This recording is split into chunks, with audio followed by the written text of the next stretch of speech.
Assalamualaikum warahmatullahi wabarakatuh. Kali ini kita akan menganalisa kasus penyimpangan salah satu nilai aneka yaitu anti korupsi. Berikut cuplikannya.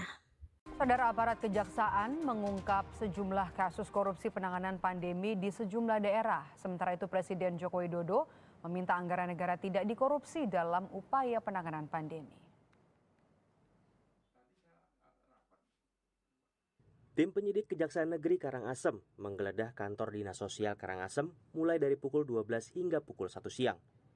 Kejaksaan Negeri Karangasem sedang menangani kasus dugaan korupsi pengadaan masker senilai 2,9 miliar rupiah.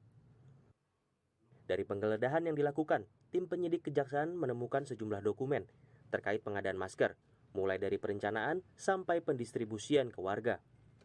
Sebelumnya, penggeledahan dilakukan di kantor Badan Pengelola Keuangan dan Aset Daerah pada Selasa lalu. Dokumen yang diperoleh sehubungan dengan pengadaan masker itu mulai dari perencanaan sampai dengan pelaporan dan pendistribusian masker kepada masyarakat. Di Banten, Kejaksaan Tinggi menahan 3 tersangka dugaan korupsi pengadaan masker KN95 di Dinas Kesehatan Provinsi Banten. 2 orang pihak swasta dan 1 lainnya adalah pejabat Dinas Kesehatan Provinsi. Ketiga tersangka ditahan di rumah tahanan Pandeglang. Dana yang dikorupsi bersumber dari anggaran pendapatan belanja daerah tahun 2020 dengan nilai 3,3 miliar rupiah. Kerugian negara diduga mencapai 1,680 miliar rupiah.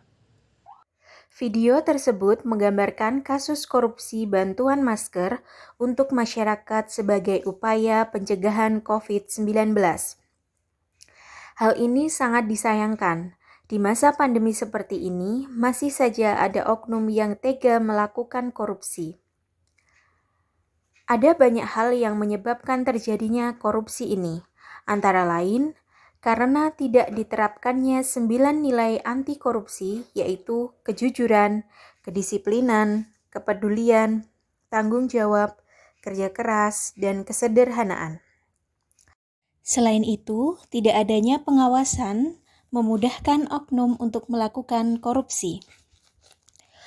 Korupsi memiliki beberapa dampak terhadap perekonomian, antara lain 1.